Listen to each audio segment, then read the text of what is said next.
of trying, whole lot of crying, whole lot of telling me I should be dying to be like you, but I don't wanna be like you. Cause I could do better. I could do better. I could do better than that. And you should know better. You should know better. You should know better than that. What's up, y'all? Welcome to another episode of the Late Bloomer Podcast. I'm your girl, Aaliyah Joye. And thank you for joining me. Thank you for coming back and listening to anything I gotta say, y'all. But before we even get into today's episode, like, comment, subscribe on your favorite video. Make sure that you're subscribed so you're continuously updated, so we're journeying this thing out together. My voice is acting up today. I don't know what it is, but I just wanted to get on today and kind of just talk and be transparent. This is my journey. This is a public diary, if you will, just for me to kind of get out things that I'm journeying through, through life and all the stuff that comes with life and all the expected twists and turns that I'm facing and encountering. And I know, many people can relate with. So a couple of days ago, my cousin and I actually went to her house, and she, let me know that she had been in a rut. She's been battling some things, and I can relate 100%. So we decided that we will start studying the Bible together since, in this season, it just feels like it's harder for me to pray. It's gotten harder to read the word, just because, the weight and things not happening yet. And just, trying to persist past all the obstacles that you're facing in the wilderness and in the waiting season, and even your own self, like battling yourself and all this stuff. So I can understand exactly where my cousin is. So we just decided that we're just going to start having Bible study together, child, because that's the only solution here is the word of God. Okay. We both need it. And so before I got to her house, I was getting ready and the Lord was talking to me in the mirror. And I don't know why. It just seems like God always talks to me loudly when I'm getting ready. I'm being prepared to go somewhere. I don't know if he's saying you vain and you need to pay attention. I don't know what he's saying. But he downloaded on me an activity we can do before we dive into the Bible, like a journey entry activity. And I welcome you guys to do the same, because it really did help us put some stuff into perspective and just really navigating how to get from point A to point B. Like, if we say we want to be here, what are the practical steps to doing it? How can I implement that in every day and the things that I'm doing and the behaviors and my thought patterns and all these things? So the activity was, I'm a rambler, y'all. The activity was God told me to, if I could snap my fingers right now in my life, how would my life look? Like, where would I be? What would I be doing for a living? Would I be married? What would my relationships look like? What would my mental and spiritual feel like? And so me and my cousin, when I got there, I wrote it down. And for the most part, as far as spirituality, I didn't want to feel like, I put down that I didn't want to feel hypocritical in my faith. Like, I didn't want people to look at me or be sitting amongst me and not know that I'm a Christian. And I feel like in this season because I've been in it so long, and all these things have been happening that have pushed me away from intimacy rather than into intimacy with the Lord, to keep it a buck, because I'm gonna be transparent. Instead of me pressing into him, I've pushed away. And because I pushed away, a lot of my old ways have started to rear their heads. And I'm like, I know I've dealt with this. You know what I mean? I'm not this girl anymore. And a lot of things that do come up, they bother me, because at the end of the day, when you're spirit led, that means your knee-jerk reaction isn't your flesh. And for a lot of situations, my knee-jerk reaction lately has been my flesh, like automatically think flesh. And then I have to recorrect myself and redirect and be like, okay, no, focus on Lord, what are you saying in this? How do I respond to this? Rather than my flesh responding, or my flesh having the front seat in the driver wheel, which it used to come easier for me to be led by the Spirit. And my immediate response will be something of the Spirit. It would be something he would say and not something necessarily Aaliyah would think to say. But now it's slowly but surely become the opposite. And I don't like that, because I don't want people to not know that I'm by the way I live my life that I'm not saved. It should be the opposite. It should be the opposite. If I'm a child of God, that means I have my Father's mannerisms. I have the way I carry myself is as if I'm loved and I know my Father. You know what I mean? Like you can kind of tell some people that didn't have that guidance with their parents, and by the way they live and by the way they carry themselves, by the way they treat other people. And I don't want that to be my story. And there was a couple of things. So it was a spiritual aspect of it. It was the fact, and I just really wrote down the promises that God has already spoken, how my life would look before I even entered the wilderness season. Like what he told me prior to going into this wilderness season was, how my life would look, that I would be married, that I would have children one day, that I would have a thriving company and all these things, right? And so I just started writing those things down, even my friendships and relationships, like not having to guess or not having to force a thing that's not a thing in relationships, and having a partner, having a partner that understands me, that supports me and knows and understands the call of my life, is vice versa, and is okay with being a hands-on father, is okay with, taking the wheel from me as far as that aspect. Because I feel like a lot of women be the ones, like the man just be throwing everything on a woman when it pertains to the child, and he's just like the babysitter. And I don't want it to be like that. I want it to be even. So there was a bunch of things me and her both pushed across the table, and we read it out loud to each other. And I'm grateful that, I have my cousin in this season, because we didn't necessarily grow up close, but in this season, like how God brings things full circle is so beautiful. And we're in a season where we do both need each other. We need community. And our friends are busy. Our friends are living their life. And our friends all live far. But both of us, our best friends, they don't live near us, or they're in relationships, or they're married. So we needed each other a lot in this season, more than I knew. And so sitting with her and being able to push these things across the table and make practical steps to what we're doing to get there.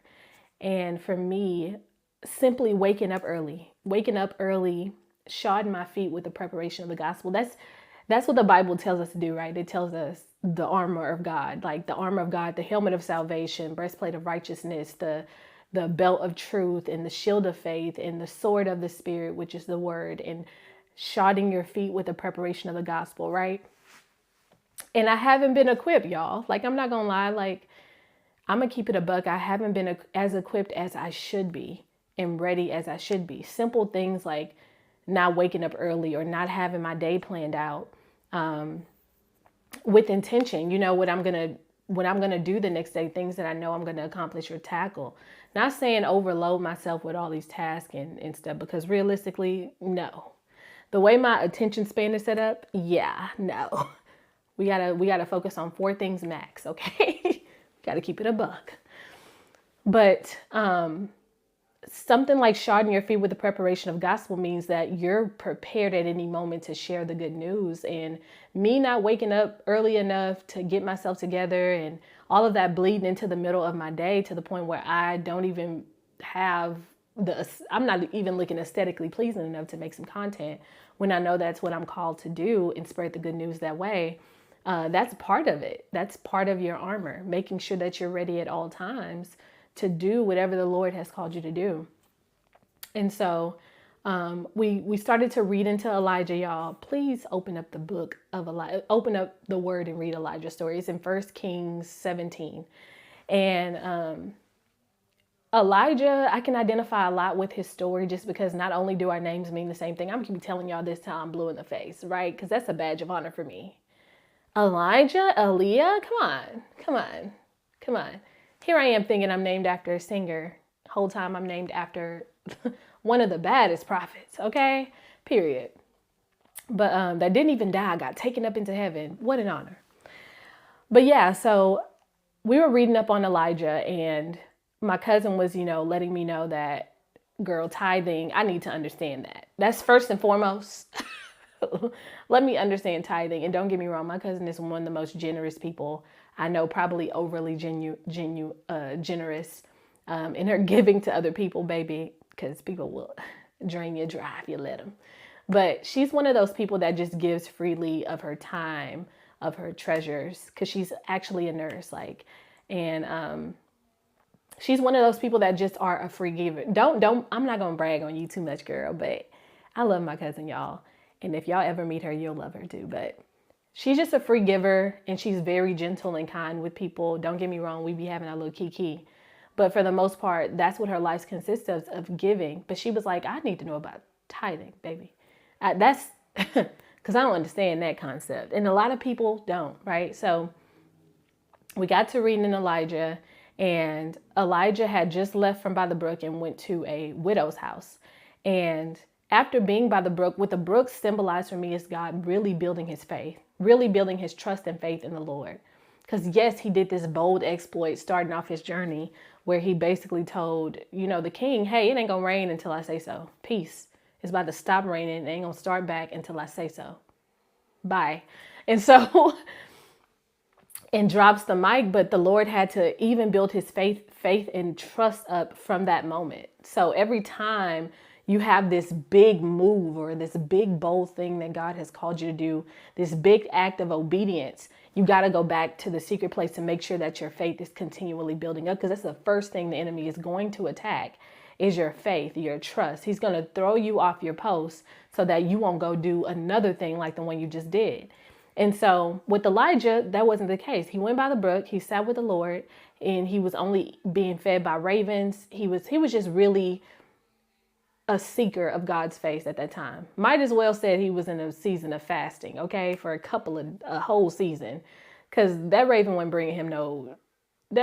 feeding him no extravagant food. If you look up what ravens eat, they eat like berries and stuff like that. So he wasn't having a plate of hot steak, okay?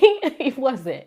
He was waiting. He had to wait day and night on, the Lord to bring him food, like the Israelites with the manna and stuff in the wilderness. And so when he gets up from there, God instructed him. So the brook ended up drying up. So his resources had dried up where he was. And he ended up having to go to this town where this widow was. And the Lord told him, go here, and I've told her to feed you, right? So the place that he called him to was Zarephath. So he went from a season of trust and faith, of building up trust and faith by the brook, to now going into a season of refinement, because Zarephath in Hebrew means refinement or to be refined.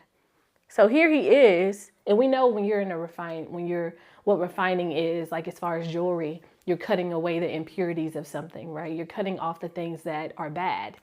And so when he went to this widow's house, he's approaching her. She's at the front gate, and he's like, yeah, the Lord told me you the one that's going to feed me. How you doing? I'm Elijah. And she's like, I swear to your God, I don't got nothing to eat. Me and my son only got one drop of oil and some dough left, and some flour left. And once we eat it, we going to die because we don't got nothing after that. So I really don't have it to give. I'm so sorry. And when we read that, it hit me in the chest, because that's what I've been saying in this season. God has been like, go on TikTok Live, speak to my children. Post your podcast, speak to my children. Start doing Bible studies, speak to my children. And I've been saying, I don't have it to give. Dance, minister to my children. I don't have it to give, Lord. I only have this. I only have this much. I only have this much of resource. I need more. I need you to add to what I have so that I'll be able to do what you told me to do. That's what I've been saying for the longest time, right? And a lot of us that have been held up, in whatever God has called us to do, we've been saying, oh, I don't really got enough. All I have is, and he's saying, well, use what I've given you. All you need is what you have, actually. And so that's pretty much what Elijah told the woman. He said, look, go prepare this bread. Give me a piece of it first. Okay? Do what you said you was going to do. Prepare this bread. Give me a piece of it first. And I promise you, your resources will never run out. You see, in our hands, our resources are limited. What we have, all we have is all we have if we are doing it in our own strength and if it's in our own hands. But when we use what we have to glorify the Lord or to give back into his people, he will press that down, shake it together, and running over. Like Luke says. I think it's Luke 6:38. I just read it. But it says, press down. When you give, it shall be given to you to the measure that you give. Press down, shaking together, and running over. That means it ain't going to never run out. Don't worry about it running out. That ain't for you to worry about. What you should be worried about is obeying me and actually putting it out there. And we get discouraged. Like for me, for example, I've been discouraged. I've been so discouraged. I cannot hold you. I've been so discouraged when I'm doing content, and people even post that on TikTok. Like, I've been posting consistently and look at my views. This is all I'm getting. And then that be the post that jumps off, right? But we can be discouraged by the numbers. We can be discouraged by the lack of evidence that we don't see in something happening. But all we need to be focused on is that the fact we did obey him. Like, even if it doesn't look like we're getting the results that we want, even if it doesn't produce things in time like we desire it to, all we need to be pleased with is that I did what the Lord told me to do. And so when I go home, I can hear, well done. If I die today and I never get the numbers on TikTok, or I never get the views, or nobody ever hears my voice, or ever receives my content, or ever, I don't see any huge results in what I've done in my lifetime or my life's work. The reward isn't the people looking or the people relating or whatever the case may be. The reward is that I obeyed the Lord. I obeyed you and I did what you said. So even if all I get is a well done, good and faithful servant, that's all I'm going to need. And when we do things as unto the Lord, that's all we should expect. Even though he has given us promises, when we do things as unto him, that's what he's really teaching me. When you sing or when you dance, act like I'm the only one in the room watching. And my view and my gaze is the only one that counts. Because it is. Honestly, truthfully, it is. And also, when you when you lack faith, you do hold on. You be tight-fisted with everything you got. Because you're like, Lord, if I do open my hand and give it out, then what?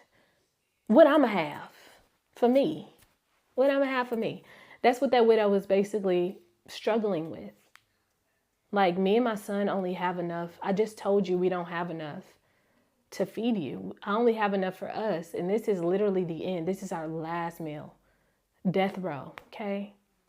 What's the last thing you're going to eat? Oil and flour bread, okay? And bread made of flour. That's it. That's all we going to have, okay? We on death row, my boy. And you talk about give you a bite. But yeah, so what you have, the limited resources I have right now, they may not look like anything to me, but they're unlimited in the hands of God. They will be pressed down, shaken together, and running over. And everything I wrote on that paper that day will come forth because they are in alignment and according to the promises that God has already spoken over me.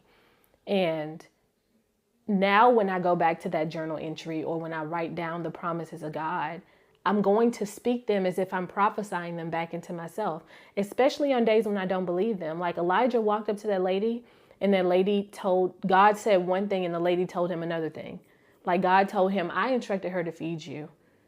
And she said, no, I swear to your God that I don't have anything to give you. Immediately casting doubt. And what did he do with that doubt? Casted it down. That ain't what my father said. So I know he's going to provide because he said he would. And I know you're the hands he's going to use because he said so. So with that being said, do your part and we will be provided for. We will be fine because my father said so. I've watched him feed me by a raven. So what's a widow that's telling me no? When a bird that goes its own way couldn't even control where it's going to go. It's going to feed me every day. So will you, ma'am. You don't know it yet, but you're a raven and you don't know. That's what he told her. But what God was doing simultaneously as he was having his faith tested in that moment by her saying no and God saying yes, he also was building her faith. Like no matter what you see in front of you, it is not so. According to the Lord, it is more than you can ask, see, or perceive. He will do more than you can ask or see or perceive if you trust in him and if you cast your cares on him. And yeah, like that lady was an unbeliever. Like at the end of the day, she did say your God. So we know that she did not know him. She was like, look, I don't know what he said and I don't know how you heard him, but I don't think so. And that's another thing that shined out to me too. We're always expecting our blessing to come in a way that we expect it to come, or look the way we expect it to look. Like, but this lady was an unbeliever that the Lord spoke to through to feed his child with her hands. And it was an unlikely resource. He probably wasn't expecting to, just like that raven, unlikely resource.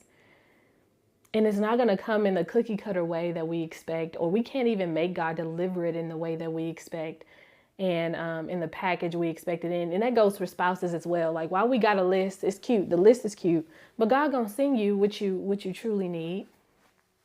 I got a cookie cutter list too about my man, and the way the Lord set up, he probably gonna be the very opposite of what that list, outside of being his child. He probably gonna be the opposite of what I because God knows what I need. He knows exactly what I need. Sometimes I may need the opposite, because if I meet the same of what I want, that'll be literally not anything that I need. I don't need candy, but I really love it. So, and it tastes good. So am I going to ask for it? Yes. Am I going to want it? Yes. Is it good for me? No. Broccoli is, though. So that's what's funny. But yeah, me and my cousin, we just had such a good time, but it definitely gave me a lot of perspective and a lot of shift in my mindset. And while I love TikTok, I hopped on there on Sunday, and I was going to watch church first, but I just, was lollygagging, hopped on TikTok, and this woman, her live came up, and she was literally preaching verbatim what I just learned in Elijah with my cousin. And I just sat there like, what? I was in shock. It's like he laid it on thicker. Like, you didn't hear me at first, so let me put it to you plainer. Let me make it real plain, daughter. Do what I said. Just give me what you got. Just give me what you got. And watch what I'm able to do with just a surrendered vessel. Even if all you have is tears in this season. Even if all you have is a war cry for God. Even if all you have is 2 pennies, give him one of them. Watch him blow your mind. Like, me and my cousin, I'm so excited for whatever God is about to do in her life, actually, because she's really seeking after him. She really wants to know him. And she's just like, when you get to the end of yourself and you just like, look, I tried to figure it out. I tried to figure out life without your guide. The Bible is the guide of life, right? God orders our steps, and our steps are ordered, in the life manual is the Bible. So if we're living life outside of the manual, of course, we're not going to get anything right. We're going to get some screws in the wrong place. We're going to put something there that ain't supposed to go. We're going to do all of the wrong stuff until we follow the manual that shows us where to put things and how something should be built and how we're supposed to live our life. Just like if you're building a TV, you're not going to not follow the manual. Because if you do, is it going to come on? Are you going to be able to watch anything? No, because it's not functional. It's going to be dysfunctional. It's going to be what it wasn't purposed to be. And that's what happens with a lot of our lives. And we be expecting, like, oh, why does God let bad things? You have made your own, you have built your own version of a TV. And you're mad at him because it doesn't work. That's not on him. That's on you, babes. You gotta surrender. You gotta surrender your will, your way, your desires, and how something should look for the true picture of what he already ordained it to be. And so to y'all, I'm gonna say, do that journal exercise, y'all. Write down exactly, if you can snap your fingers, how would you envision your life to be? Pray over that thing. And if God leads you to erase something off that list because it just ain't according to his will and his vision for your life, take it off. Because what does it matter to you, right? And if you do know the promises of God for your life, and you do know what he has called you to, and you do know who you are, right? And where you're eventually going to end up because of what he's spoken over you, speak it back into yourself. Write it down real plain. I envision myself having a home full of kids, my man, and my career looking like this, our marriage looking like this, the people around us, our community, our village being like this. I envision us even having a church and leading many to Christ, and prophesy over yourself, y'all. Speak that over yourself, especially if it's the promises of God. Meditate on them day and night. Write it down. Take a picture. No, it's playing. But get really serious about what God has said, because the enemy is going to sow doubt wherever he can. And if he can make you stop believing, he can make you stop moving. And he can make you not do. He can make you not give. He can make you not even receive. So, yeah, y'all, just give God what you got. Do that journal exercise, y'all. Please let me know if you get good results of that. Please let me know in the comments how you felt about it, how it felt doing it. Let me know. I would like to know. I would like to be connected with y'all and just build community and just get to know people, because we all on this earth, this mug turning faster and faster. The days are going by fast. And all the stuff that's happening around us, we need people. You do need people. Obviously discern who you're around, who you're attaching yourself to, and who you're discern the voices that are speaking into your life. But you do absolutely need people. I am a living testament of that, okay? You need folks, okay, in this season. So, and you also need the Lord. You need him more than you need people, but you also need people. So, yeah, y'all, do this activity. Comment down below. Let me know what y'all think about it. And also comment topics you want to talk about on any future podcast episodes. I'm open to direction. Because I just want to really discuss the things that we need, right? And I'm going to go to God about it, of course, because it ain't going to just be me. I'm talking, but look, it ain't going to just be me on here just talking just to talk, okay? It's going to be something that can help you and that God is dealing with me with, that I can pour back into others, and I can do my part, just like the widow had to do her part, and Elijah had to do his part. So God bless y'all. Like, comment, subscribe, share this with your friend. If you feel like anything I said they can relate to, like, girl, this is you in this season. Get it together. And spend time with your family. Spend time with your cousins. You never know. You don't want to be so centered focused that you don't know what's going on around you. You don't know what people are experiencing. You don't know how to pray for them. So stay connected with the people you love, with your loved ones. Stay connected with people just for the sake of staying on the path of righteousness, y'all. But yes, I love y'all. And remember, even when you think you're behind, baby, you're right on time, okay? Bye.